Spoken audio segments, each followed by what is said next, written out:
हरि बोल। बहुत बहुत धन्यवाद प्रभु जी का, जो आज मुझे आप सबके बीच में मौका दिया कुछ बोलने का। तो मैं सबसे पहले आप सबके चरणों में प्रणाम करता हूँ और ये याचना करता हूँ कि अगर कहीं कोई त्रुटि हो जाए तो क्षमा कर दीजिएगा, और अगर कोई बात अच्छी लगे तो मेरे गुरु, शिक्षा गुरु हिज ग्रेस प्रशांत मुकुंद प्रभु जो हैं, ये उनकी तरफ से उनकी जयकार बोल दीजिएगा। क्योंकि जो ज्ञान हमको मिलता है ये गुरु शिष्य परंपरा से मिलता है, हमारा कुछ भी नहीं है। जो देने वाले हैं, आज जो बनाने वाले हैं, वो हमारे गुरु हैं, है कि नहीं? गुरु बिना कुछ नहीं। गुरु की कृपा होगी तो हम आध्यात्म में आगे बढ़ पाएंगे, है ना? मूकम करोति वाचालम पंगुम लंघते गिरम यत् कृपा कर हम वंदे गुरु नितारणम परमानंद माधवम। जो है, एक लंगड़ा भी पर्वत को पार कर सकता है, एक मूक व्यक्ति भी बड़बड़ के जैसे बोल सकता है जैसे मैं बोल रहा हूँ।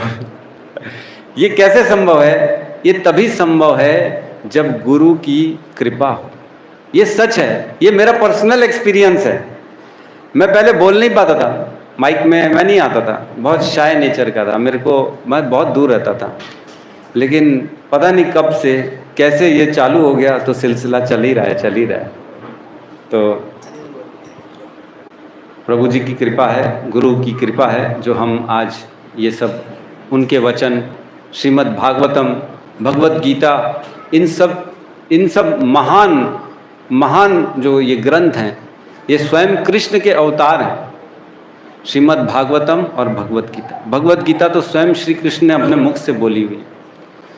तो इतने उच्च ग्रंथ हमारे पास, ये हमारी किस्मत है ना? 4 युग होते हैं, सतयुग, द्वापर, त्रेता, कलयुग। तो क्रम वाइज आता है, पहले सतयुग, फिर त्रेता, फिर द्वापर, फिर कलयुग। ऐसे एक बार जब पूरा रोटेशन होता है तब इसको कहते हैं एक चतुर्युगी। एक चतुर्युगी में 43,20,000 साल होते हैं। इन टोटल करेंगे सबका तो 43,20,000 ईयर्स का एक चतुर्युगी होता है। और ऐसे 71 बार जब चतुर्युगी घूमते हैं तब एक मनवंतर होता है, ठीक है? तो एक मनवंतर जो होता है, मैं बता दूं, वैसे आगे का एक सस्पेंस है वो खोल रहा हूं। एक मनवंतर सभी देवताओं की उम्र होती है। एक मनवंतर में उनको अपना शरीर छोड़ना पड़ता है। और ऐसे 71 चतुर्युगी का जो एक मनवंतर होता है, ऐसे 14 मनवंतर होते हैं ब्रह्मा जी के एक दिन में। 12 घंटे में 14 मनवंतर होते हैं। और ऐसी ही ब्रह्मा जी की रात्रि भी होती है। तो ये ब्रह्मा जी का एक दिन हुआ, जिसको कल्प बोलते हैं दिन के समय को, और रात के समय को प्रलय कहते हैं। प्रलय में कोई जीवन नहीं होता। जीवन जो है, स्वर्ग लोक और उससे नीचे के जीव सारे के सारे जो है खत्म हो जाते हैं। उस समय में जीव नहीं होते, ऊपर के लोकों में होती, ठीक है? तो ऐसी ही ब्रह्मा जी की रात्रि और दिन, ये एक दिन हुआ। और ऐसे ब्रह्मा जी के 360 दिन मिला के एक वर्ष होते हैं। और ऐसे ब्रह्मा जी के 100 वर्ष की ब्रह्मा जी की आयु होती है। और हमारी आयु कितनी है? अब हम प्रभु जी, हम भी तो 100 वर्ष के हैं। उनमें और हम में कोई भेद ही नहीं है। Same to same Brahma ji, हम भी सेम टू सेम तो है, परंतु उनके 100 वर्ष अनंत समय लगता है उनको, अनंत। और एक जब ब्रह्मा खत्म होते हैं, जब ब्रह्मांड खत्म होता है, तो वापस वो कारणोदक्षय विष्णु के रोमकूपों में चला जाता है, ठीक है? तो एक ब्रह्मांड जब खत्म होता है तब एक ऋषि हैं लोमेश। सबने नाम सुना है कि नहीं? किसने किसने नाम सुना है?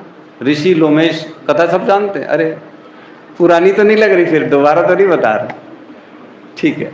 तो ऐसे एक ऋषि लोमेश हैं जिनके पूरे शरीर में रोम ही रोम है। इनका नाम पड़ा इसलिए लोमेश।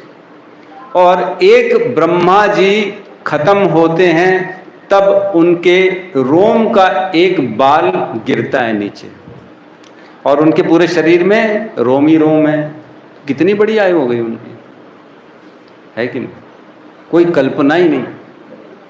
हमारी तो दृष्टि नहीं जा सकती वहां तक जितनी बड़ी उनकी उम्र है। कितना भी मल्टीप्लाई कर दें, कैलकुलेशन में ही नहीं आ पाएगा कि कितनी उम्र है लोमेश जी की। तो एक बार नारद जी जाते हैं लोमेश जी के पास। लोमेश जी के पास, लोमेश जी बैठे थे तपस्या करने। वही ऋषि मैंने जिनकी बताई, एक उम्र मतलब ब्रह्मा जी की पूरी उम्र एक रोम का बाल है, और ऐसे पूरा शरीर उनका रोम से भरा हुआ है, ये उम्र है उनकी। वो बैठे हुए तपस्या में, नारद जी पहुंचते हैं उनके पास, प्रणाम करते हैं उनको, आदर सत्कार करते हैं, ऋषि हैं बहुत। तो देखते हैं लोमेश जी केवल वो छोटा सा नीचे जो बांधते हैं, केवल वो बांध के बैठे थे। कोपिन बोलते हैं जिसको हम लोग, आप लंगोट समझ सकते हैं उसको, लंगोट बांध के बैठे थे।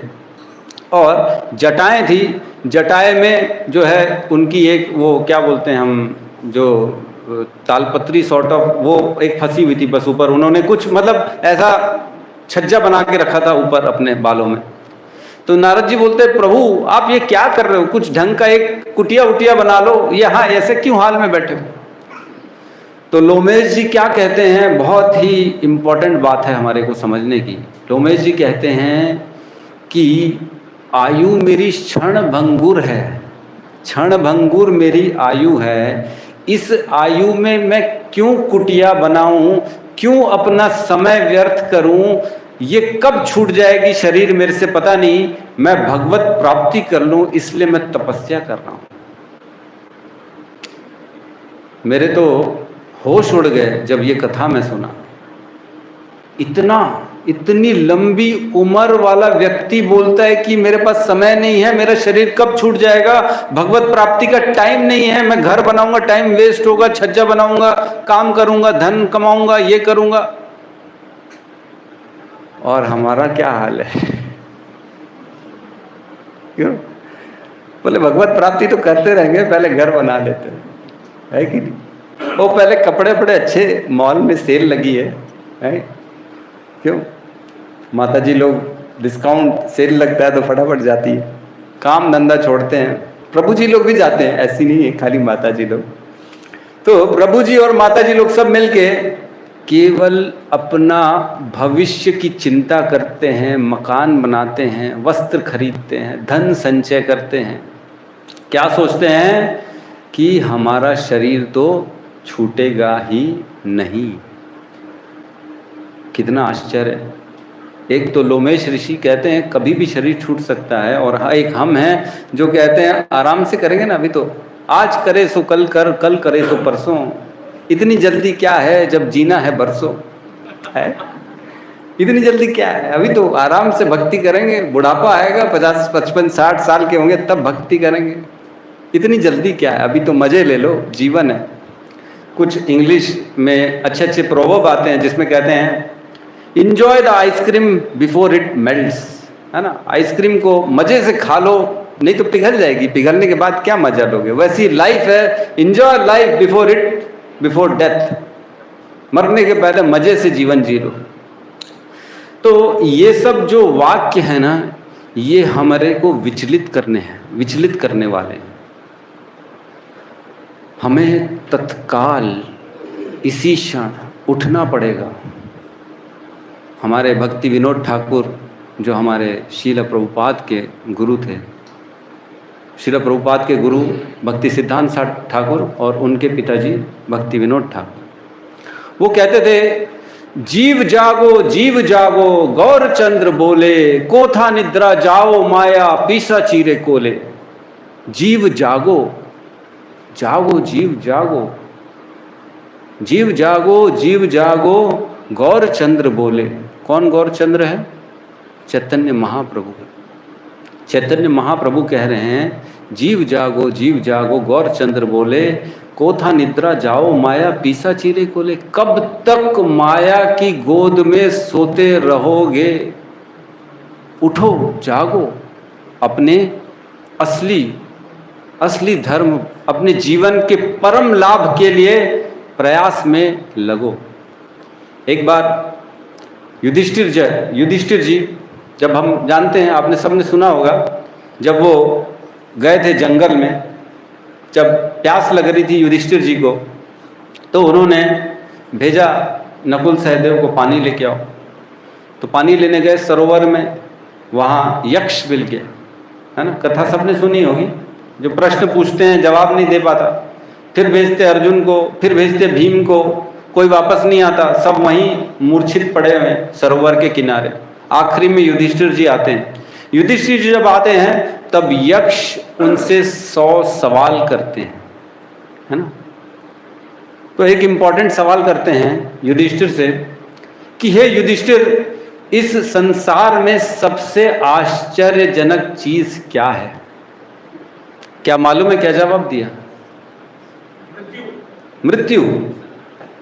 यस, और मृत्यु। और कोई कुछ कहना चाहेगा? क्या जवाब था? तो उनका आंसर सुनिए, युधिष्ठिर महाराज क्या कहते हैं। युधिष्ठिर महाराज कहते हैं, आहनि आहनि भूतानि गच्छन्त यमालयम, आहनि आहनि भूतानि गच्छन्ति यम आलयम, शेषः स्थावर इच्छन्ति किम आश्चर्य मतः परम। कहते हैं इससे बड़ा आश्चर्य क्या हो सकता है यक्ष जी? आहनि आहनि भूतानि, स्लोली स्लोली, धीरे धीरे, भूतानि मीन्स सभी लोग, सारे के सारे लोग, गच्छन्ति यम आलयम, जा रहे हैं कहाँ? यम के द्वार, मृत्यु की ओर। जैसे आपने कहा मृत्यु की ओर रोज बढ़ रहे हैं, रोज। आहनि आहनि भूतानि गच्छन्ति यम आलयम, शेषः स्थावर इच्छन्ति, और जो बचे हुए हैं, शेष हम बोलते ना, शेष मतलब छोड़ा हुआ, जो बचे हुए हैं, एक तो निपट गया, जिसको छोड़ने गए थे अंतिम यात्रा में, है ना, क्रिमिनेशन में जाते ना, अंतिम यात्रा में छोड़ने, जला के वापस घर आते, तो एक तो चला गया, बाकी जो शेष बचे हुए हैं, शेष स्थावर इच्छन्ति। स्थावर मीन्स परमानेंट, परमानेंट इच्छा रख रहे हैं। स्थावर इच्छन्ति किम आश्चर्य मतः परम, इससे बड़ा आश्चर्य क्या होगा?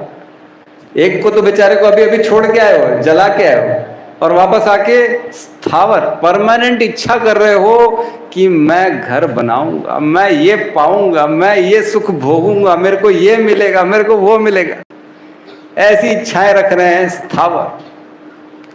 हमारे आचार्य गण बोलते हैं मिशन इमॉर्टल।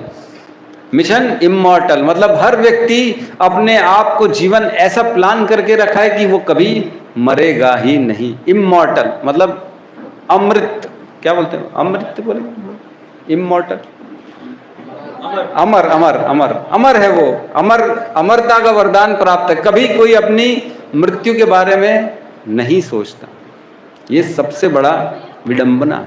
और हमारे घरों में ऐसी बातें भी करता है, ओहो कोई बच्चा बोल देगा, किसी के मुख से निकल जाएगा मृत्यु की बात, बोलते अरे अरे ऐसे अपशकुन शब्द मत बोलो, मत बोलो, ओहो मृत्यु की बात मत करो, ये क्या है, गंदी बात क्यों कर रहे? मृत्यु से बड़ा सच कुछ भी नहीं है। एक बार प्रभुपाद गए थे विदेश में, विदेशियों ने प्रभुपाद से पूछा आप कहाँ से हैं? तो प्रभुपाद ने कहा मैं इंडिया से। तो विदेशियों ने कहा वही कंट्री जहां डेथ रेट बहुत ज्यादा है, वहां ज्यादा लोग मरते हैं। तो प्रभुपाद ने कहा नहीं, मृत्यु हर जगह इक्वल है, 100%। जो जिंदा हुआ है वो मरेगा ही, मरना ही है उसको। जो व्यक्ति इस संसार में आया है उसको इस संसार को छोड़ के जाना ही है। कोई जल्दी जाएगा, कोई देर से जाएगा, बस इतना ही फर्क है। किसी की गाड़ी जो है राजधानी में बैठा हुआ है, कोई फटाफट पहुंच जाएगा, कोई पैसेंजर में बैठा हुआ है धीरे धीरे पहुंचेगा। पहुंचना तो सबको वहीं पे है। तो बेसिकली मृत्यु सबके जीवन में आती है। भगवत गीता में भगवान कहते हैं जातस ही ध्रुव मृत्यु ध्रुवम जन्म मृतस्य च तस्माद अपरिहार्य अर्थे न त्वम शोचित तुम अर्हसि। जातस ही ध्रुवो मृत्यु, मैं तो इसको इजी लैंग्वेज में मैं जैसे लोगों को बताता हूँ, मैं जाता सी ध्रुव मतलब जाते साथ मृत्यु निश्चित है। जाते साथ कहाँ जाते साथ? जैसे ही संसार में प्रवेश किया, जाते साथ, हम बोलते हैं ना आते साथ प्रभु जी आए, बैठे, खाए पिए चले, तो जाते साथ मृत्यु, जैसे ही पहुंचे इस संसार में, जन्म हुआ, जाते साथ मृत्यु निश्चित हो गई। जिस दिन बिस्किट का पैकेट बनेगा, बॉटल का पैक होगा, उस दिन उसकी एक्सपायरी डेट दिखा दी जाती है। तो वैसे ही हमारी मृत्यु भी जाते साथ निश्चित है। जिस दिन आए हैं उस दिन निश्चित हो गई मृत्यु कब होगी। बस ये है कि हमको मालूम नहीं पड़ता, तो रोते रहते हैं हम लोग, ओहो ये चला गया, ओहो वो चला गया। क्यों? यही अगर आपको पहले से ही बता देते भगवान की प्लानिंग, ओ इसकी आयु ये है, इसकी आयु ये, उसकी है, तो आप प्लानिंग कर लेते हो, ये जाने वाला है, ठीक है कोई बात नहीं, अब इसका समय आ गया। बट क्या, जब पता नहीं पड़ता तो दुखी हो जाते हैं। लेकिन ये तो पहले से निश्चित है। जैसे पिक्चर देखते हैं सब लोग, पिक्चर देखते हैं, पिक्चर कोई नहीं देखता?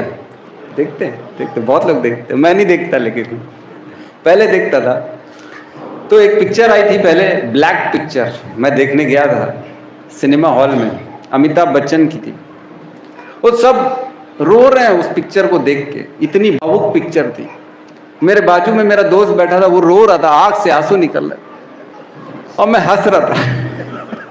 वो रो रहा है, मैं हंस रहा हूँ, वो रो रहा है, मैं हंस रहा हूँ। वो पिक्चर देख के रो रहा है, मैं उसको देख के हंस रहा हूँ, मैं उसको देख के हंस रहा हूँ। अरे तू क्यों रो रहा है?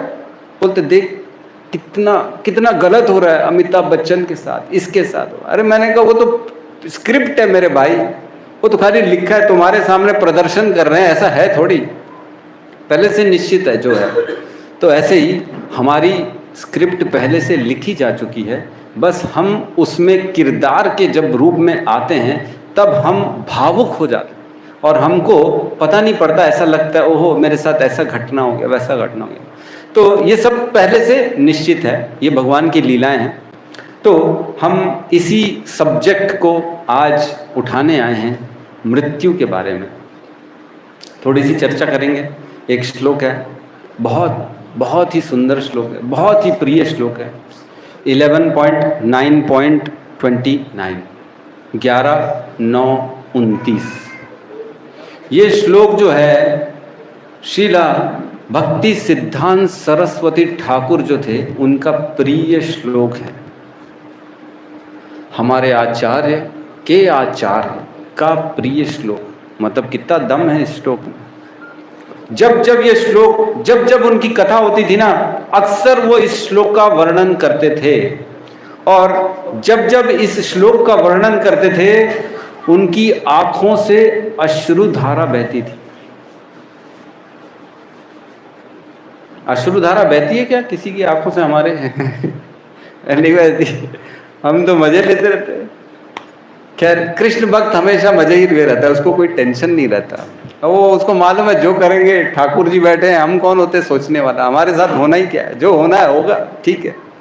तो अवश्य रक्षिबो कृष्णा, ये भाव रहता है हमारे अंदर, इसलिए हम निश्चिंत रहते हैं। परंतु हमारे श्रील प्रभुपाद के गुरु भक्ति सिद्धांत सरस्वती ठाकुर रोते थे कि ये लोगों को कैसे समझाऊं मैं, कैसे लोगों को ये श्लोक का रहस्य, इस श्लोक का रस, इस श्लोक का ज्ञान मैं लोगों को कैसे दूं, कैसे समझाऊं, इस बात पे रोते थे वो।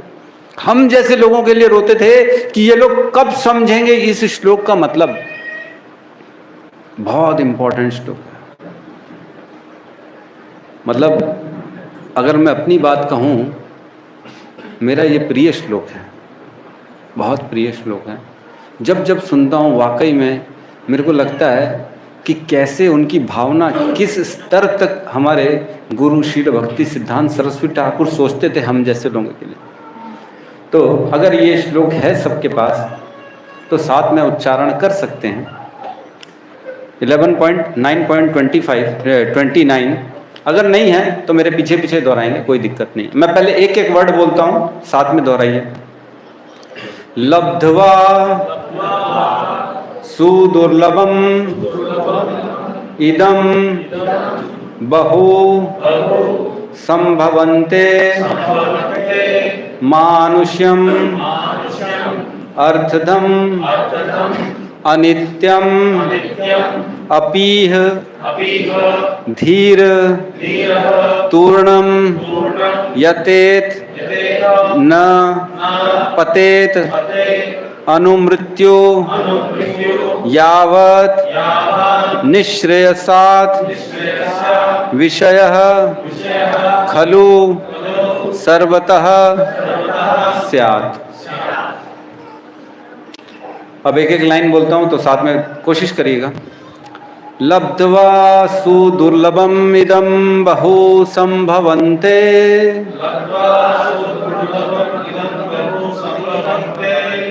मानुष्यम अर्थदम अनित्यपीह धीर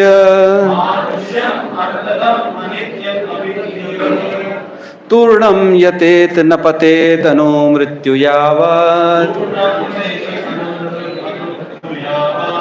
निःश्रेय स्यात् विषय खलु सर्वतः स्यात्।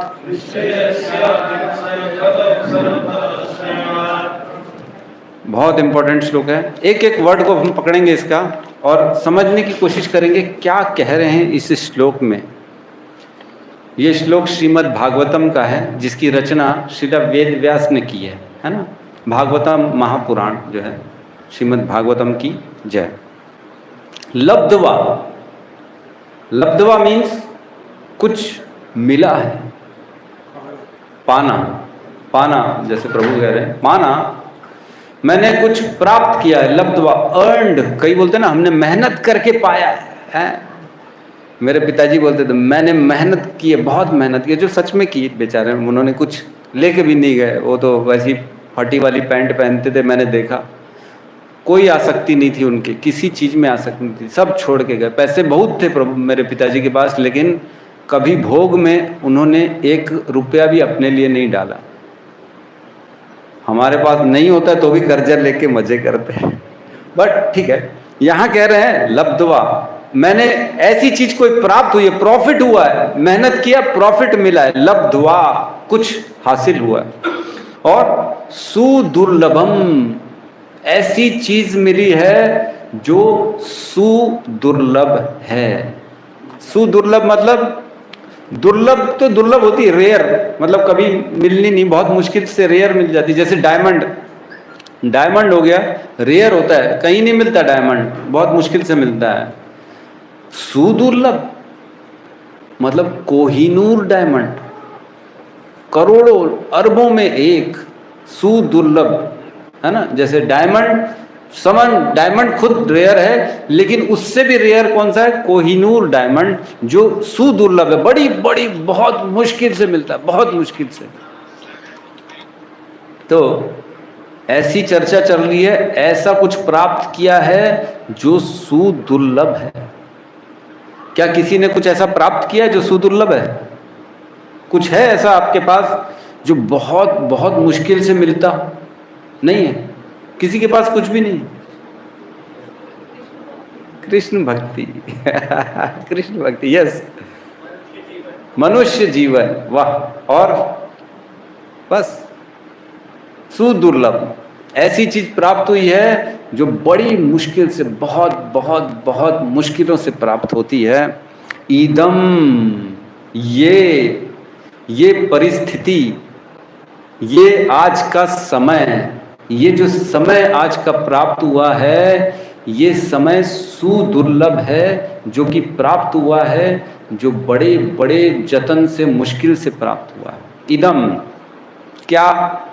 बहु संभवन्ते, बार बार बार बार बार बार बार बार जन्म मृत्यु के चक्र के बाद जाके आज इस समय पे हम पहुंचे। समय ना मिलेगा दोबारा, एक पिक्चर भी आई थी एक, मैंने ख्याल से, जिंदगी ना मिलेगी दोबारा, राइट। तो वो पिक्चर का टाइटल तो ठीक था, जिंदगी ना मिलेगी दोबारा, बट उसका कंटेंट बेकार था। उसमें खाली भोग ही भोग दिखा रहा, मस्ती करो, मजे करो, जिंदगी मिलेगी ना दोबारा। ऐसा नहीं है, जिंदगी मिलेगी ना दोबारा ये तो सही है, बट जिंदगी में करना क्या है ये मालूम होना चाहिए। ये कौन बताएगा? शास्त्र बताएंगे हम करना क्या है। रेयर रेयर रेयर रेयर से भी रेयर है। तो कह रहे हैं लब्ध्वा सुदुर्लभम इदम बहु संभवन्ते, after so many repeated birth death birth death birth death, इसके बाद फाइनली 84 लाख योनियों के बाद आती है मनुष्य योनि। क्या कभी किसी कुत्ते बिल्ली को देख के कभी सोचा है ये मेरा पास्ट है, मैं भी एक दिन ऐसा ही था? ऐसा कभी विचार आता है? जिस मच्छर को मारते हैं हम, कभी याद है एक दिन मैं भी मच्छर था, मैं भी ऐसी लोगों को डसता था, ऐसा याद आता है? नहीं। चिकन कौन कौन खाता है? मुर्गा कौन कौन खाता है? नॉनवेज कोई नहीं खाता? वाह, हरि बोल। जबरदस्त प्रचार चल रहा है प्रभु जी का, हरि बोल, वेरी गुड। मैं तो बोल बोल के थक जाता हूँ, मेरी वाणी कोई सुनता ही नहीं है। पता नहीं कब लोग मानेंगे मेरी बात को, नॉनवेज खाना कब छोड़ेंगे पता नहीं। तो हम नहीं खाते हैं। जो खाते हैं, क्या कभी चिकन को, मुर्गे को, मच्छी को देख के ऐसा भाव आता है कि एक दिन मैं भी था? आता है भाव? लेकिन ये सच है, एक दिन हम भी वो थे।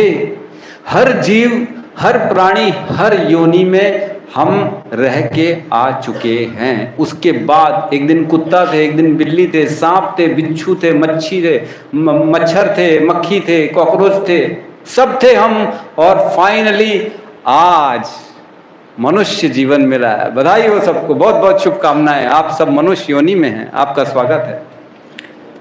खुशी हो रही है मनुष्य योनि में है तो? अरे वो दुखी हो गए लगता मनुष्य योनि मिली। दुखी नहीं होना है भाई, after so many repeated birth हमको ये मिला मनुष्य योनि। तो ऐसी चीज प्राप्त हुई है जो सुदुर्लभ में है। काफी बार मरने के बाद आए हैं, जिए मरे तब जाके सुदुर्लभम बहु संभवन्ते मानुष्यम, मनुष्य की जीवन प्राप्त हुआ है।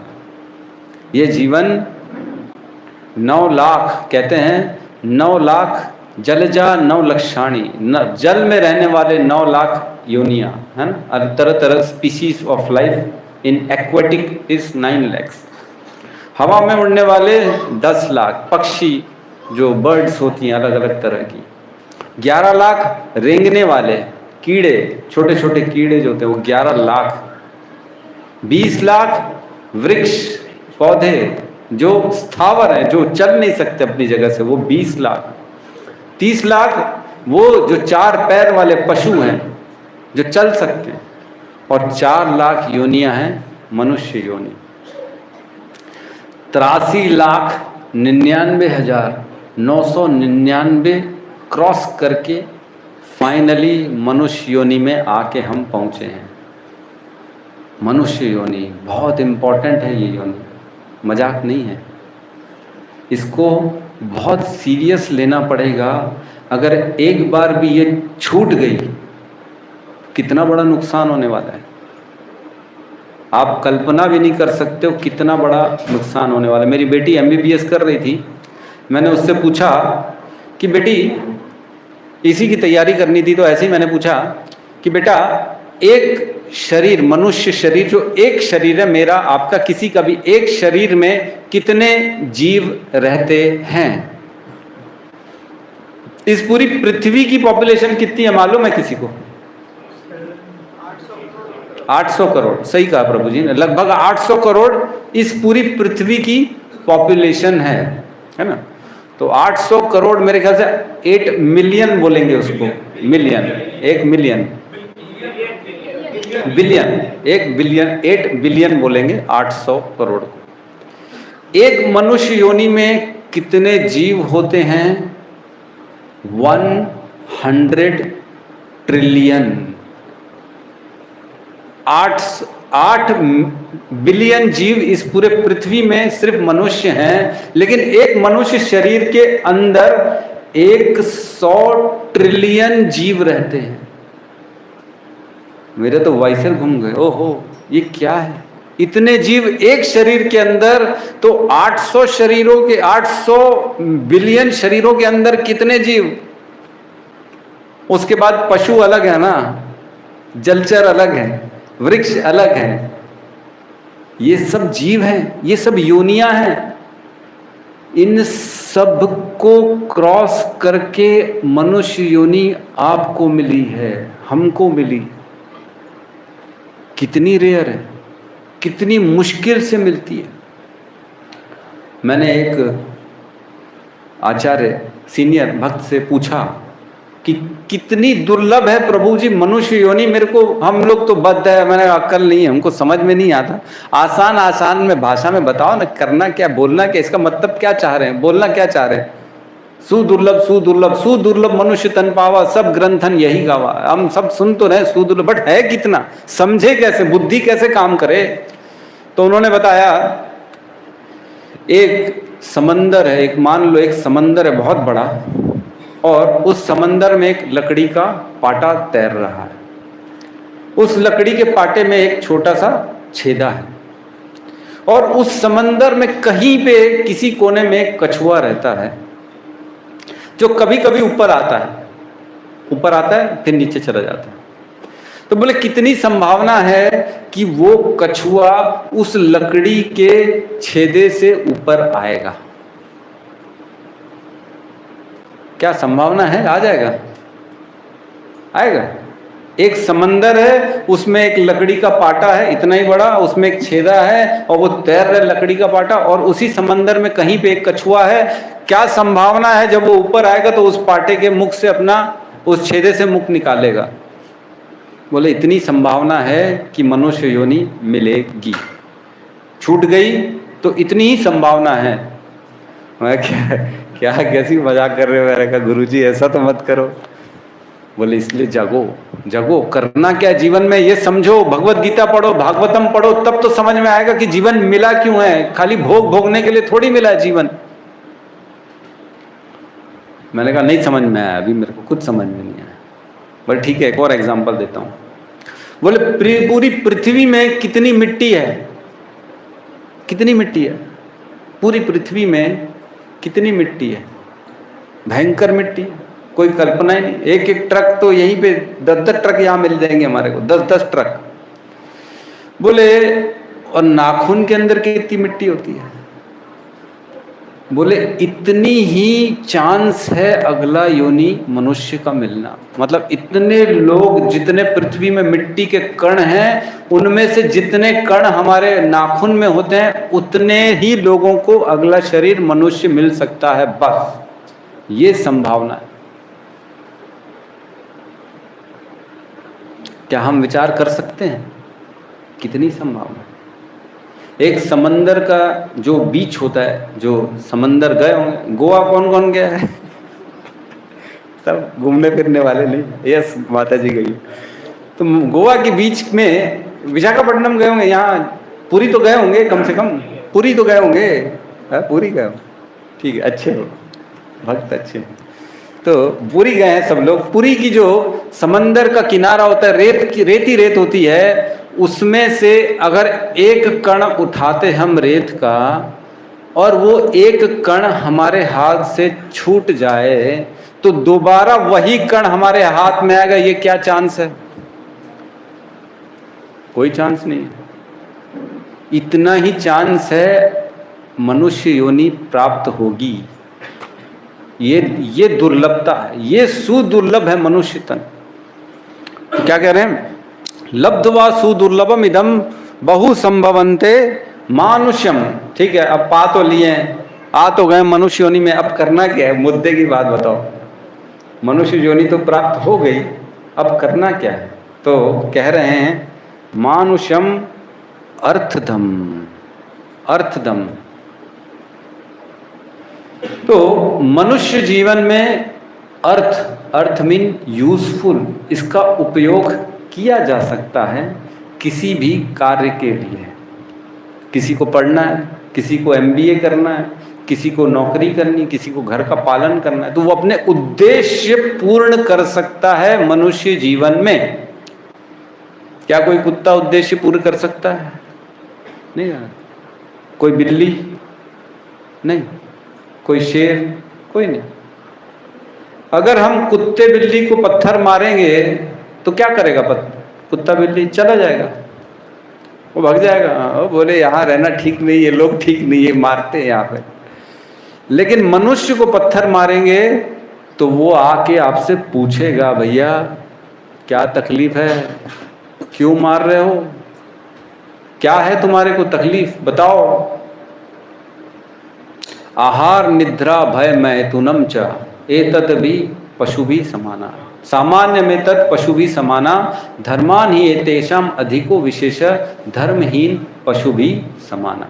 मतलब पशु और मनुष्य में एक ही अंतर है, आहार निद्रा भय मैथुन, ये चार चीज दोनों में कॉमन है, बहुत बढ़िया है। हमसे ज़्यादा अच्छा पशु जीवन वाले लोग भोग सकते हैं।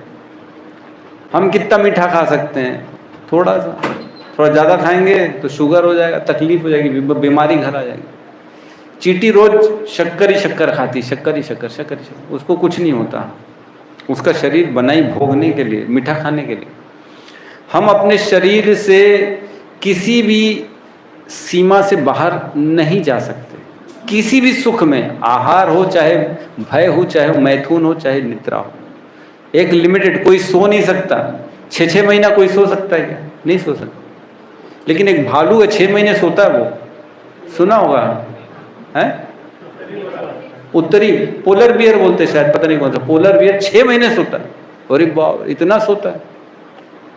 तो हम लोग की शरीर के सारे लिमिटेशन से हम लिमिटेड से बाहर नहीं जा सकते, परंतु एक चीज अधिक दी गई है हमारे को, वो है धर्म, बुद्धि, सोचने समझने की शक्ति, क्या सही है क्या गलत है।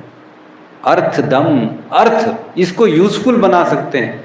कोई कुत्ता यूजफुल नहीं कर सकता अपने जीवन को, कोई चिड़िया नहीं कर सकती, कोई बैल नहीं कर सकता, कोई गधा नहीं कर सकता, कोई नहीं कर सकता। सिर्फ और सिर्फ मनुष्य अपने जीवन का उद्धार कर सकता है। अर्थतम मतलब यूजफुल बना सकता है। कैसे? शास्त्र पढ़ के बना सकता है कि मेरे जीवन को करना किस काम में लगाना है, क्या सिर्फ खाने पीने में लगाना है? जीवन मिला क्यों है? खाने पीने के लिए नहीं मिला। आगे कहते हैं,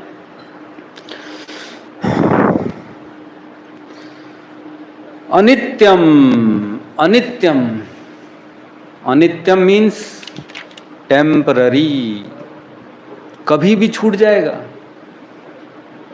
कोई बता सकता है मैं आने वाले 10 साल तक नहीं मरूंगा? कोई बोल सकता है?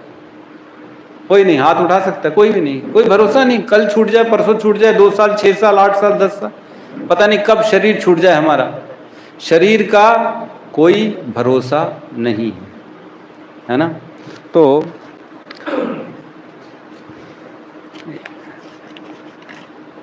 एक छोटी सी शायरी समझ लो, शायरी आती है, उसमें कहा है, ढेर मिट्टी का हर आदमी है, बाद मरने के होता यही है, या सलीमों में तुरकत दबेगी या चिताओं में जलना पड़ेगा, जिंदगी एक किराए का घर है, एक न एक दिन बदलना पड़ेगा। ये किराए का घर है, अपना परमानेंट कोई ये एड्रेस नहीं है जो यहाँ अपना बना के बैठ गए घर, ये मेरा ही है बहुत, सब अपना ही है, अपना कुछ नहीं है। भगवान भगवत गीता में कहते हैं, मृत्यु सर्व हरश्च अहम, मैं सब कुछ छीन लूंगा मृत्यु के रूप में। तुम्हारा नाम, तुम्हारी प्रतिष्ठा, तुम्हारा धन, तुम्हारा एजुकेशन, तुम्हारे मित्र, तुम्हारे परिजन, क्या बचेगा तुम्हारे पास? सब तुम्हारा मैं छीन लूंगा मृत्यु के रूप में। सबके पास मृत्यु, मृत्यु के पास में हर व्यक्ति है। एक कबीर जी का दोहा आता है, मैं पढ़ के सुनाता हूं आप लोगों को। कहते हैं, साधु ये मुर्दों का गांव।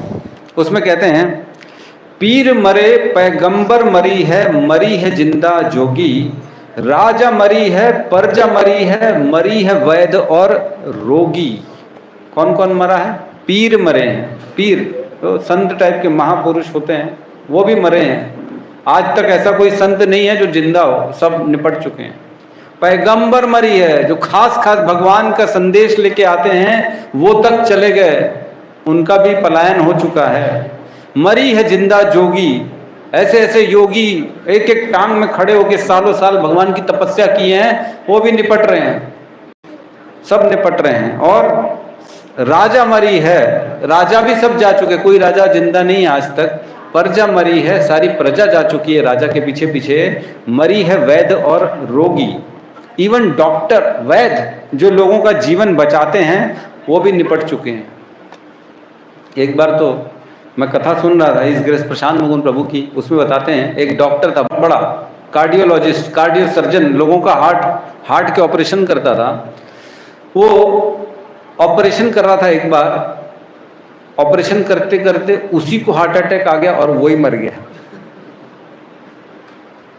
उसी को नहीं पता पड़ा कि उसी का हार्ट काम ठीक से नहीं कर रहा और वही निपट गया दूसरे का हार्ट। बेचारा जो एक्सपर्ट था, बहुत बड़ा कार्डियो सर्जन था, वही वहीं पे हॉस्पिटल में ही चल बसा, हॉस्पिटल में था, हॉस्पिटल में हार्ट अटैक आया और हॉस्पिटल में मर गया, उसको बचाने वाला कोई नहीं था। वैद्य मरे हैं और रोगी, सभी वैद्य और रोगी मरे। चंदा मरी है, सूरज मरी है धरणी आकाशा। चंदा मरी है, चंदा मामा, हम बचपन में बोलते हैं चंदा मामा, वो भी, उनकी भी लाइफ मैंने पहले ही बताया, एक मनवंतर की जीवन होता है सभी देवताओं की। सूर्य देव जैसे अभी एट प्रेजेंट विवस्वान है, सूर्य देव का नाम विवस्वान है, तो एक मनवंतर में उनकी लाइफ है, उनके बाद नहीं रहेंगे। मरी है धरणी आकाशा, हमने चर्चा करी ब्रह्मांड की आयु 100 वर्ष जो होती है ब्रह्मा जी के, उसके बाद ब्रह्मांड खत्म। और कह रहे हैं 14 भुवन के चौधरी मरी है इन्हू की का आशा। 14 भुवन जो 14 प्लैनेट्स हैं, पृथ्वी के ऊपर 6, पृथ्वी के नीचे 7, है ना। पितृलोक, स्वर्गलोक, महरलोक, जनलोक, तपलोक, ब्रह्मलोक, और पृथ्वी के नीचे तल, वितल, तलातल, रसातल, महातल, पाताल, जो इस प्रकार प्लैनेट हैं। ये सारे प्लैनेट के जितने भी चौधरी हैं वो भी सारे के सारे निपट चुके हैं, मतलब निपटते हैं, मतलब मृत्यु को प्राप्त होते हैं। और कहते हैं मरी है धरणी आकाशा, 14 भुवन के चौधरी मरी है इन्हू की का आशा। नेहू मरी है, 10हू मरी है सहज 88। 9 भी मरे हैं, 10 भी मरे हैं सहज 88। तो 9 क्या मरे हैं? 9 ग्रह होते हैं, हमने पूजा करते हैं यज्ञ, ब्राह्मण 9 यज्ञ, 9 ग्रह उनको बुलाया जाता है, वो भी, उनकी भी मृत्यु होती है। 10 क्या है? 10 जो मरे हैं वो क्या है? दिशा, बहुत बढ़िया उत्तर। 10 दिशाएं होती हैं। दशरथ महाराज का नाम सबने सुना होगा। दशरथ का नाम दशरथ क्यों था, मालूम है किसी को? यस, 10, बहुत सुंदर। अपने रथ से 10 दिशाएं में जा सकते थे वो, किसी को भी 10 दिशाएं में परास्त करने की क्षमता थी दशरथ महाराज। 10 दिशाएं भी मरी हैं, और क्या मरी है? सहज 88।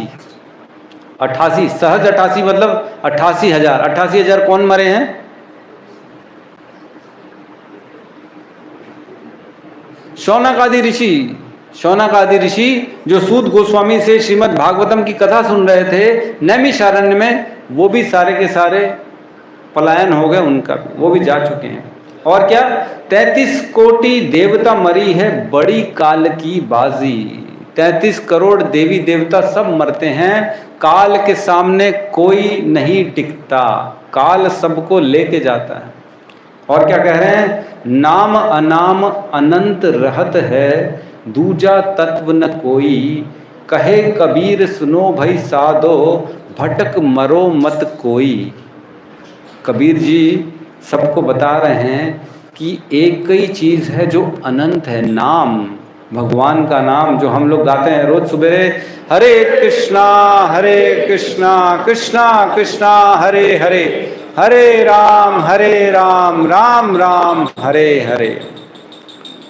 तो ये जो हमने गाया, ये क्या है? ये अनंत है, ये टिकने वाला है, ये कभी भी हमारा साथ छोड़ने वाला नहीं।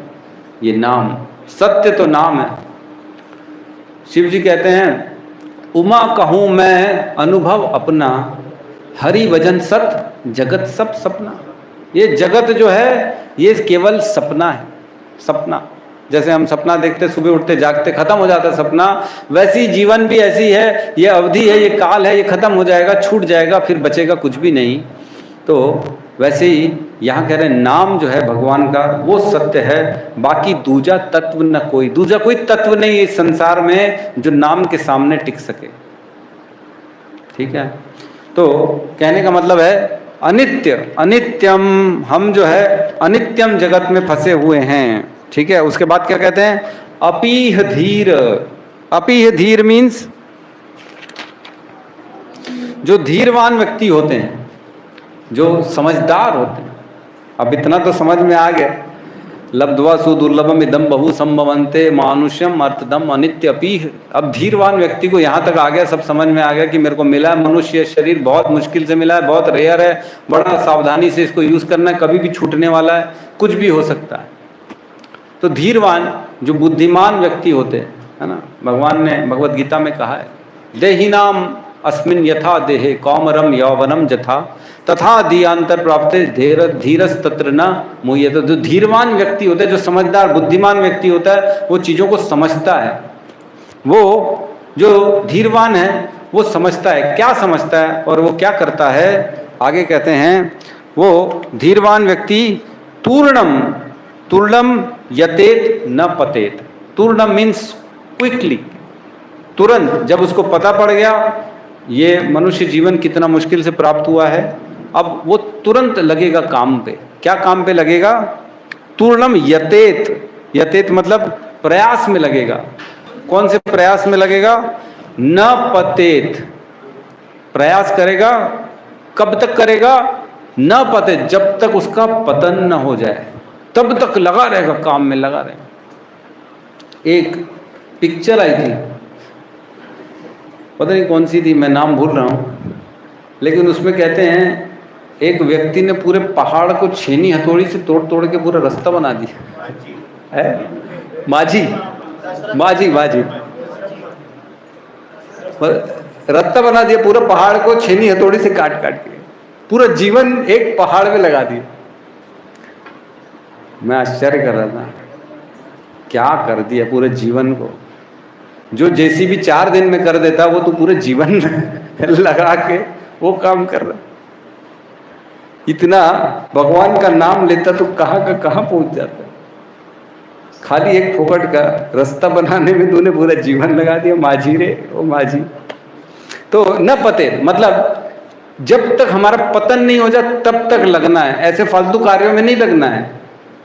जो कार्य शास्त्र बता रहे उन कार्यों में लगना है। ये रास्ता तोड़ना और अपना जीवन, कई लोग अपने जीवन का उद्देश्य बनाते हैं, मेरे को बाहर सेटल होना है, मेरे को एक बड़ा सा बंगला बनाना है, मेरे को एक बड़ी सी गाड़ी चाहिए, ये मेरे जीवन का उद्देश्य है। तो इससे क्या हो जाएगा, उद्धार तो नहीं होगा ना जीवन का, ये तो यहीं छोड़ के जाना पड़ेगा। तो न पते, तब तक हमको ऐसे काम में लगना है। कौन से काम में लगना है, आगे बता रहे हैं, न पतेत अनुमृत्यु यावत, ऐसे काम में लगना है ताकि दोबारा जन्म न लेना पड़े। ऐसे काम में लगना है ताकि दोबारा जन्म न लेना पड़े। आप सब में से किसे याद है पिछले जन्म का अपना नाम, कुछ याद है किसी को? शर्मा जी आपको याद है? किसके माँ बाप थे ये याद है? किसके पुत्र थे वो याद है? कुछ भी याद नहीं। एक दिन हमारा शरीर भी छूट जाएगा और जब आँख खुलेगी कर्म अनुसार पता नहीं कौन से शरीर में आँख खुलेगी, ये निश्चित है। भगवान कहते हैं प्रकृते पुरुषः प्रकृति स्थो ही भूंगते प्रकृति जान गुणा कारणम गुण संगोस्य सत असत योनि जन्मसु। भगवान कहते हैं पुरुष, हम जीवात्मा जो हैं इस प्रकृति में रहते हैं और इस प्रकृति में रहते रहते इनके गुणों को भोग करते हैं, और कारण जो गुण का संग हम करते हैं उस गुण के अनुसार हमारी अगली योनि निश्चित हो जाती है। मेरा एक दूर का भाई है, 2 कुत्ते रखा है, सुबह शाम कुत्ते को घुमाता है। मैं सोचता हूँ, ये श्लोक सुनता हूँ मतलब क्या गति होगी, अगले जीवन क्या मिलेगा। अगला जीवन कुत्ते के शरीर में, अगर आँख खुली, एक दिन सोएंगे, अगले दिन आँख खुलेगी कुत्ते के शरीर में। एक दिन अगर कुत्ते के शरीर में पहुंच गए तो कर क्या सकेंगे? किसी को बोल सकेंगे कि मैं इस घर का मालिक था, मैं इधर रहता था, मेरा ये भाई है, ये मेरा बेटा है, ये मेरा बच्चा है, बोल सकेंगे? नहीं बोल सकेंगे। फिर तो कुत्ते के शरीर में ही रहना पड़ेगा। मैं देख के बड़ा आश्चर्य होता है, मैंने मेरे भाई कब छोड़ेगा कुत्तों का साथ? तो कुत्ते छोड़ दे, कम से कम कुत्तों के साथ रहेगा तो हो सकता है अगला जीवन कुत्ता ना बन जाए। भगवान ने भगवत गीता में कहा है, यम यम वापि स्मरण भावम तजन्ते कलेवरम तम तमे वेति कौंतु ये सदा तद भाव भाविता।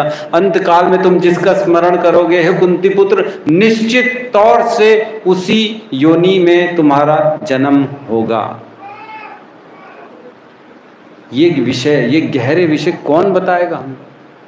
और क्या कहते हैं, अंत काले च मामेव स्मरण मुक्त्वा कलेवरम यह प्रयाति स मद्भावम याति नास्ति न संशय। इसमें कोई संशय नहीं है, अगर अंत काल में मेरा स्मरण करोगे तो मेरे धाम को आओगे, मेरे साथ रहोगे। 8.5, 8.6, फिर 8.7 में कहते हैं, तस्मात् सर्वेषु कालेषु मम अनुस्मर युद्धस्य च मयि अर्पितो मनोबुद्धि माम एवेष्यसि असंशय। हे कुंती पुत्र, इसीलिए हर समय मेरा चिंतन करो, मेरा स्मरण करते करते युद्ध करो। युद्ध भी करो तो मेरा स्मरण करते करते करो। कहीं अगर प्राण छूट गए तो मेरा स्मरण रहेगा तो तुम मेरे धाम पे आ जाओगे। भटक गए, इधर उधर ध्यान चला गया तो निपट जाओगे। फिर वैसे ही होगा, कोई हमें भी पट्टे बांध के फिर खींच के घुमाएगा। हैं, बहुत खतरनाक है, बहुत खतरनाक है। ऐसे काम में लगना है ताकि दोबारा हमारा न अनुमृत्यु यावत, दोबारा हमारे को इस संसार में न आना पड़े।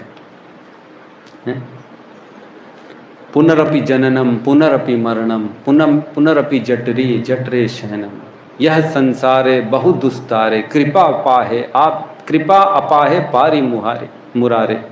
हे मुरारी, कृपा करो, ये संसार बड़ा दुष्कर है। पुनरपि जननम, बार बार जननी गर्भाश्रम में जाना, ये बहुत पीड़ादायक काम है, बहुत खतरनाक है, बच्चे को बहुत तकलीफ होती है। पुनरपि मरणम, फिर मरना पड़ेगा, फिर जीना पड़ेगा, फिर मरना पड़ेगा, फिर जीना पड़ेगा। कौन से संसार में जन्म लेंगे, कब किसका साथ मिलेगा? ऐसे हमारे हिज ग्रेस महात्मा प्रिय प्रभु का साथ मिलेगा अगली योनि में, निश्चित है। इनका सानिध्य मिलेगा, इतना अच्छा वातावरण मिलेगा, भगवान की कथा सुनने को मिलेगा, भगवान के नाम लेने का मिलेगा, ज्ञान मिलेगा। कोई भरोसा नहीं है। भटक मरो मत कोई, अगर भटक के मर गए तो पता नहीं कहाँ फंस जाएंगे हम। भगवान कहते हैं 16वें अध्याय भगवत गीता में 16.20 में, आसुरीम योनिम मापन्ना मूढ़ा जन्मनी जन्मनी अप्राप्य माम कौंतुए ततो यान्ति अधमाम गतिम। कहते हैं आसुरी प्रवृत्ति के जो लोग होते हैं, जो मेरा भरोसा नहीं करते, भगवान की भक्ति में श्रद्धा नहीं रखते, उनके साथ क्या होता है, आसुरीम योनिम आपन्ना मूढ़ा जन्मनी जन्मनी। ऐसे मूर्ख व्यक्ति जन्म जन्मांतर तक मेरे को प्राप्त नहीं करते और मैं इनको ऐसी गंदी से गंदी योनियों में भेजता रहता हूं। जो आसुरी प्रवृत्ति के लोग हैं, जो भगवान से विमुख हैं, जो भगवान को नहीं मानते हैं, उनका क्या गति होने वाली, वो अनेकों जन्मों तक भगवान से दूर रहेंगे, मिल ही नहीं पाएंगे, गंदी गंदी योनियों में चले जाएंगे वो। 9वें अध्याय में भगवान कहते हैं, अश्रद्धाना पुरुष धर्मस्य से परंतप अप्राप्य माम कौंतुए अप्राप्य माम निवर्तन्ते मृत्यु संसार वर्तमनि। जिसकी श्रद्धा मेरे अंदर नहीं होती है, अश्रद्धाना पुरुष धर्मस्य से परंतप, धर्म से जो विमुख हो चुका है, ऐसे व्यक्ति अप्राप्य माम, मुझको कभी प्राप्त नहीं कर सकते, और मृत्यु संसार वर्तमनि, बार बार मृत्यु जन्म मृत्यु के चक्र में फंसे रहेंगे, फंसे रहेंगे, फंसे रहेंगे। तो हमारा उद्देश्य क्या है? यहाँ से निकलना है। निकलना कैसे है?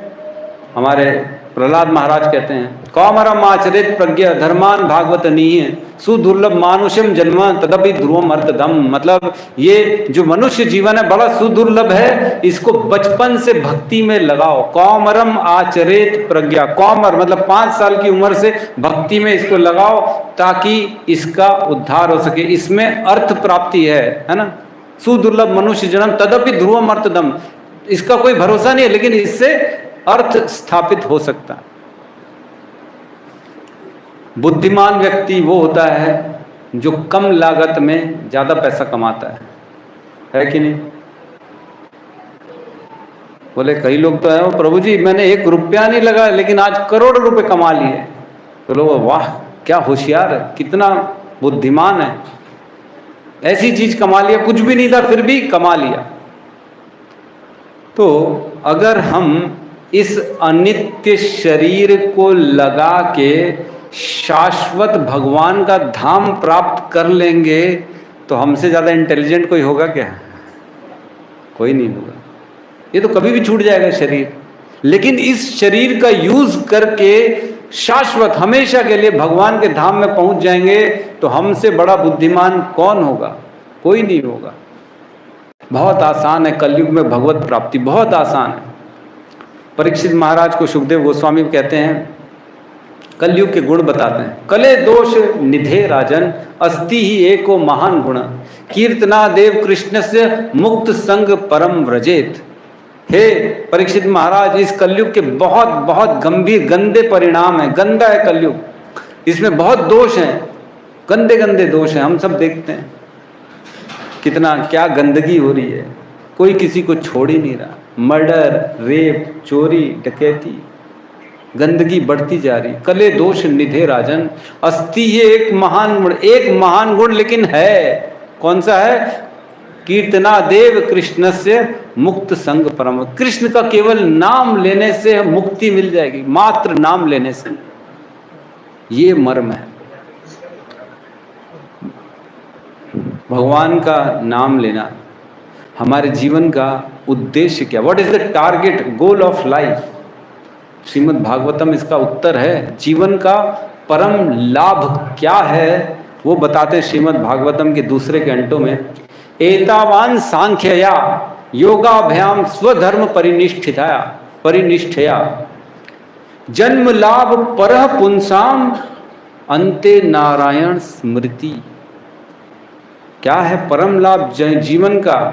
परम लाभ जीवन का सांख्य योग नहीं है। आत्मा का ज्ञान प्राप्त कर लिए है, तत्व का ज्ञान प्राप्त कर लिए, बड़े और कॉलर ऊंचा करके आओ हो हमको तो भगवत गीता के इतने सारे श्लोक याद हैं, हमको तो ये याद है, हम तो ये, हमारे तो ये हैं। इससे कुछ नहीं होने वाला। सांख्याया योगाभ्याम, लोग अलग अलग तरह के योगाभ्यास कर रहे हैं, अष्टांग योग कर रहे हैं, तपस्या कर रहे हैं, इससे क्या लाभ होगा? कुछ लाभ नहीं होगा। और कई लोग स्वधर्म परिनिष्ठया, अपने स्वधर्म के कार्यों में लगे हुए हैं। स्वधर्म क्या होता है? स्वधर्म और परोधर्म मालूम है? स्वधर्म और परोधर्म। परोधर्म श्रीमद् भागवतम में आता है, स वे पुंसाम परोधर्म यथोर भक्ति अधोक्षजे अहेतु की अप्रतिहता ययात्मा सुप्रसिद्धति। परोधर्म वो है जिससे भगवान की भक्ति की जा रही है। अहेतु की अप्रतिहता, अहेतु की भक्ति हो ऐसे, इसको परोधर्म कहते हैं। कृष्ण की भक्ति करना परम धर्म। और स्वधर्म क्या है? स्वधर्म पुत्र धर्म, पुत्री धर्म, मातृ धर्म, अतिथि धर्म, राजधर्म हैं। इस तरह के जो धर्म है, जो हमारे पास जो ड्यूटीज होती है, प्रिस्क्राइब ड्यूटीज, उसको बोलते हैं स्वधर्म। तो स्वधर्म परिनिष्ठ, या ऐसे स्वधर्म निभाते निभाते भी लोग बोलते हैं हमारा तो बस एक ही काम है जी, हमारा परिवार सुखी रहे, मेरे बच्चे सेटल हो जाएं, मेरा घर ठीक रहे, यही मेरा जीवन का उद्देश्य है। तो ये कह रहे हैं नहीं नहीं, ये उद्देश्य नहीं है। क्या कह रहे हैं? एतावान सांख्याया योगाभ्याम स्वधर्म परिनिष्ठया, ये सब परम धर्म नहीं है।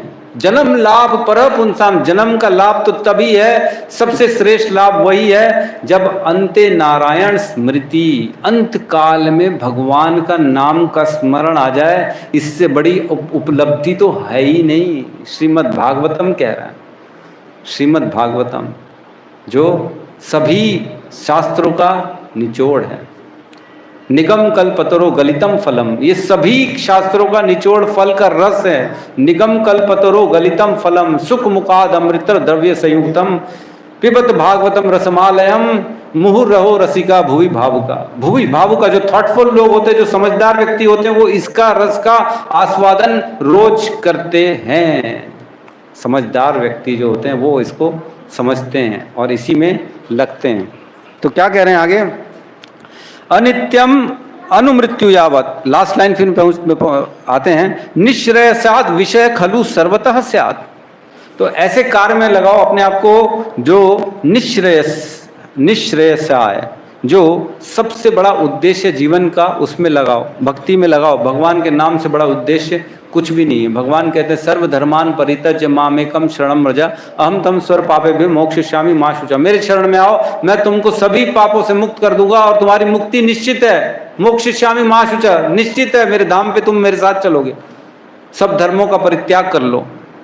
तो इस काम में हमको लगना है तत्काल, है ना। और क्या कह रहे हैं, विषय वस्तु सर्वतः स्यात्, विषय खलु सर्वतः स्यात्, मतलब जो सेंस ग्रेटिफिकेशन है, जो इंजॉयमेंट है, ये सभी योनियों में है।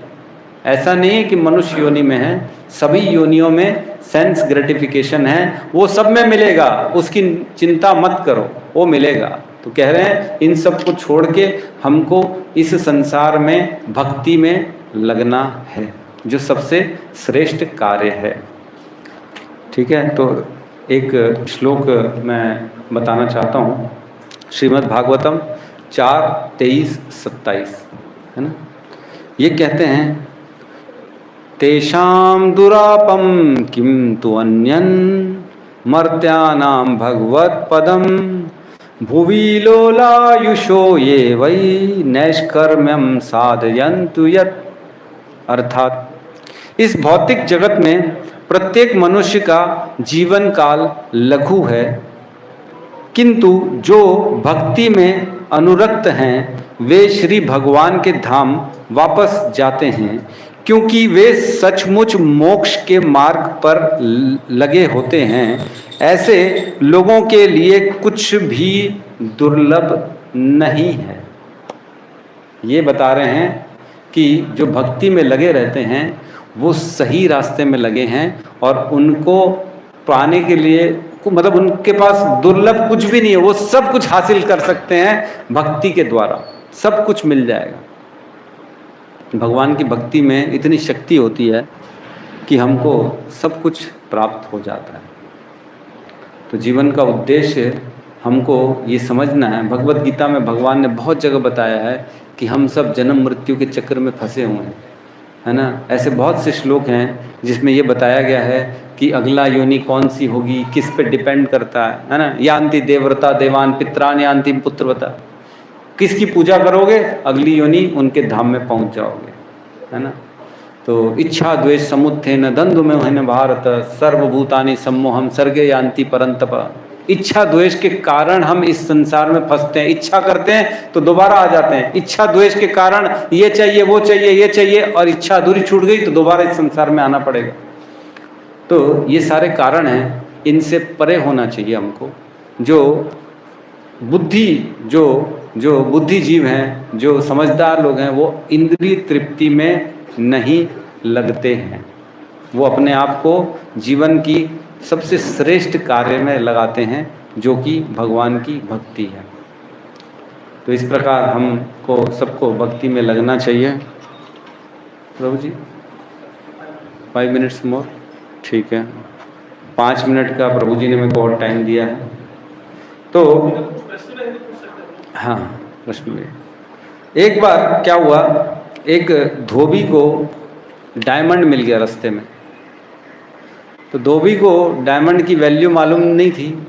वो धोबी क्या करता था, डायमंड से लेके कपड़े ही धोता था, काम ही धोबी का था। कपड़े धोता था। एक बार कोई जौहरी ने देख लिया कि लाखों का डायमंड इसके पास है, तो धोबी से मांग लिया, बोले ये मेरे को दे दे। धोबी से बोला 1000 रुपये ले लेना, मेरे को डायमंड दे दे। धोबी ने 1000 रुपये लिए, खुश हो गया और डायमंड दे दिए। तो क्या डायमंड की वैल्यू 1000 रुपये थी? नहीं थी, करोड़ों का डायमंड केवल अज्ञानता के कारण 1000 रुपये में बेच दिया। वैसे ही हम भी अरबों का ये शरीर, ये जीवन फालतू की चीज़ों में, केवल तेरा मेरा अपना पराया, इसी में फंसा के पूरे जीवन को ख़त्म कर देता। एक बार एक राजा जा रहा था, एक गरीब को देखा, कोयला बेचता था, एकदम गरीब कोयला बेचता था। बोले तुम्हारे पास क्या है? बोले मेरे पास कुछ भी नहीं है राजा, मैं खाली कोयला बेचता हूँ, 2 पैसे कमाता हूँ, घर चलाता हूँ। ओहो, राजा को दया आ गई। बोले मेरे राज्य का आदमी ऐसा इतना गरीब? बोले कोई बात नहीं, मेरे चंदन का खेत है, चंदन के पेड़ का पूरा इसका खेत था राजा का। बोले तेरे नाम किया, जा। तो फिर कुछ साल बाद राजा वहीं से गुजरता है, देखता है वही व्यक्ति वैसे का वैसे, गरीब का गरीब। बुलाता है राजा, बोले तेरे को मैंने चंदन का खेत दे दिया था, तेरे को चंदन बेच के तू लाखों करोड़ों कमा सकता था, तू अभी भी क्यों गरीब है? बोले राजा को वो बोलता है वो चंदन है, वो मैं नहीं जानता हूँ चंदन, वो तो लकड़ी है, मैं काट के उसका कोयला बनाता हूँ और कोयला बना के बेचता हूँ। तो ये हंसना जो है ये हमारे साथ ही है, ये हम ही है वो लोग जो इस शरीर को, चंदन रूपी शरीर को कोयला बना के इसका इस्तेमाल कर रहे हैं, कोयले की तरह इस्तेमाल कर रहे हैं, जबकि ये चंदन से युक्त है, चंदन जैसा शरीर है हमारा, इतना मूल्यवान, इतना वैल्यूएबल हमारा शरीर है। तो सबसे विनती है भक्ति में लगिए। बहुत अच्छा आपको यहाँ पे मार्गदर्शन मिल रहा है हिज ग्रेस महात्मा प्रिय प्रभु का। जुगल किशोर, वो दिख नहीं रहे प्रभु जी? अच्छा, परसों में आए। हिज ग्रेस जुगल किशोर प्रभु, दोनों की जुगल जोड़ी है, दोनों की जोरदार, और बहुत अच्छा प्रचार चल रहा है यहाँ पे। मैं बहुत बहुत धन्यवाद बोलता हूँ जो इतना ज़बरदस्त कार्य कर रहे हैं, इतनी तेज़ी से डेवलपमेंट कर रहे हैं, भक्ति का प्रचार कर रहे हैं। और आप लोगों को इनका किसी भी हाल में, किसी भी स्थिति में थोड़ा सा कभी डांट भी दें, कभी कुछ बोल भी दें, तो भी वो हमारे भले के लिए बोल रहे हैं, ये मानना चाहिए। ऐसा बात उनका मानना चाहिए और इनकी बात को फॉलो करना चाहिए, तब जाके हमारे जीवन का उद्धार होगा। क्योंकि जो भगवान के भक्त होते हैं ना, वो हर स्थिति में उद्धार करने का ही काम करते हैं। चाहे डांटेंगे, चाहे कुछ बोल देंगे, गलत भी बोल देंगे, तो उस पर भी हमारा उद्धार ही है। जैसे नारद जी है ना, नल कुबेर मणिग्रीव को उन्होंने श्राप दे दिया था कि पेड़ बन जाओगे तुम, तो भी उद्धार हुआ उनका, कृष्ण के द्वारा उनको साक्षात उद्धार कराया गया। तो इसी प्रकार जो महात्मा होते हैं, जो साधु जन, जो भक्त होते हैं, वैष्णव होते हैं, उनका कभी भी किसी भी हाल में सानिध्य नहीं छोड़ना चाहिए। हमेशा इनके साथ जुड़े रहें, इनके सेवा में लगे रहें, जैसा यथाशक्ति इनकी सेवा करें और अपने जीवन को सफल बनाएं। तो यहाँ पे मैं अपने वाणी को विराम देता हूँ। किसी का कोई प्रश्न है तो हम ले सकते हैं।